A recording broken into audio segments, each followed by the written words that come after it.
السلام علیکم دوستو، یہ ایک نیا لیسن ہے جیان پیاجے کے حوالے سے۔ جیان پیاجے تھیوری آف چائلڈ ڈیولپمنٹ کے نام سے آپ جانتے ہیں، سوئس سائیکالوجسٹ تھے، اور آج ہم اس میں پڑھیں گے، اس میں دیکھیں گے کہ practical use of his theory in the class room میں ہم اس کو کس طرح لاگو کر سکتے ہیں۔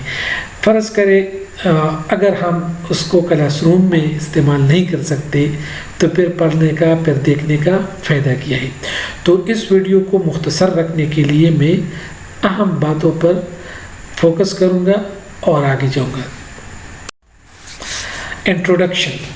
جیان پیاجے 9 اگست 1896 کو پیدا ہوئے، 16 ستمبر 1980 کو وفات پائے۔ He was a Swiss psychologist known for his work on child development. Piaget's theory of cognitive development and epistemological view are together called genetic epistemology. Epistemology علم کے بارے میں ایک علم ہے کہ وہ علم کو کس طرح آپ پرکھ سکتے ہیں، تو اس حوالے سے جیان پیاجے نے کام کیا ہے۔ یہ جیان پیاجے ہیں اور اس کی بیوی اور اس کے 3 بچے، اور یہ تصویر اس کی فیملی کی اس لیے ضروری ہے کہ جیان پیاجے نے جتنی بھی ڈیولپمنٹل سٹیجز بنائے ہیں وہ اپنے ہی بچوں کو انہوں نے بہت غور سے دیکھا ہے کہ میرے بچے مختلف عمروں میں کس طرح ریئیکٹ کرتے تھے، کس طرح علم حاصل کرتے تھے۔ تو جیان پیاجے نے ایک پریکٹیکل طریقے سے یہ کام کیا ہے۔ آگے دیکھتے ہیں، یہ اس کی چائلڈ ڈیولپمنٹ کی جو اہم وہ ہے ٹیبل ہے۔ سینسری موٹر سٹیج ہے جو کہ پیدائش سے 2 سال تک ہوتی ہے۔ ریفلیکس بیسس کوآرڈینیٹ ریفلیکسز کا مطلب یہ کہ 2 سال تک بچہ اپنی ریفلیکسز پہ بیس کرتا ہے، وہ اس کی تھنکنگ اتنی وسیع نہیں ہوتی، وہ مطلب ہے کہ ٹچ کرنے سے یا اس طرح کی چیزوں سے وہ اپنا کام چلا دیتا ہے۔ اس کے بعد پھر آتا ہے جو 2 سال سے آگے 6 سال یا 7 سال تک جو پیریڈ ہے وہ ہے پری آپریشنل۔ یہ سیلف اورینٹڈ ایگو سینٹرک ہوتا ہے۔ ایگو سینٹرک کا مطلب ہے کہ وہ بچہ اپنے طور اپنے تناظر سے سب چیزوں کو دیکھتا ہے۔ فرض کرے کہ اگر اس نے پین اٹھایا تو وہ کہتا ہے کہ یہ میرا ہے، اس نے جو چیز اس کو پسند آئی وہ کہتا ہے کہ یہ میری ہے یہ چیز۔ تو یہ ایک قسم کی اس کی سٹیج ہوتی ہے۔ پھر آگے کنکریٹ آپریشنل ہوتی ہے جس میں وہ ایگو سینٹرزم سے آگے نکل جاتا ہے۔ More than one view point, no abstract problems, consider some outcomes. اس کا مطلب یہ ہے کہ وہ پھر رفتہ رفتہ 7 سال سے 11 یا 12 سال تک وہ پھر ایگو سینٹرزم سے نکل جاتا ہے، اور کنکریٹ اس کا وہ جان جاتا ہے کہ میرے علاوہ بھی کوئی کسی کی پوائنٹ آف ویو ہے اور میرے علاوہ بھی دنیا میں لوگ ہیں۔ پھر آگے فارمل آپریشنل جو 11 سے 12 اور آگے جاتے ہیں۔ تھنک ایبسٹریکٹ تھنکنگ وہ شروع کرتے ہیں، reason theoretically, not all people reach this stage. تو یہ وہ ہوتا ہے کہ جس میں وہ ایبسٹریکٹ تھنکنگ شروع کرتے ہیں کہ جو چیز سامنے موجود نہ ہو لیکن اس کے بارے میں آپ بات کریں تو وہ سمجھ جاتا ہے، وہ ایک آئیڈیا اس کی ذہن میں ہوتا ہے، وہ اس طرح کے سوچ کرنے کا حل ہو جاتا ہے۔ آگے جاتے ہیں، یہ ذرا ڈیٹیل میں ہے کہ چائلڈ ڈیولپمنٹ، یہ اس کی جو سٹیج نمبر 1 ہے سینسری موٹر۔ اس میں use of senses to learn about world, control of body, ego centric thinking, object permanence. Object permanence کا مطلب یہ ہوتا ہے کہ جو چیز آپ اس کے سامنے رکھ دیں تو وہ سمجھتا ہے کہ یہ چیز ہمیشہ یہاں پہ رہے گی، مطلب ہے تو وہ پھر جب کوئی چیز آپ اس کو چھپا بھی دیں تو وہ پھر بھی اسی جگہ کو دیکھے گا۔ اس کا یہ ذہن ہوتا ہے کہ یہ چیز جو ہے یہ ساری چیزیں اپنی جگہ پہ ہوتی ہے، اس کو مطلب ہے کسی اور جگہ پہ منتقل نہیں کیا جاتا۔ اور اس کی سٹیج جو 2 ہے، اس کے جو اگر آپ دیکھیں کہ یہ اس سائڈ یہ اس طرح سٹیج 2 جو ہے وہ پھر یہ اس طرح سٹیج ہے کہ pre operational ego centric thinking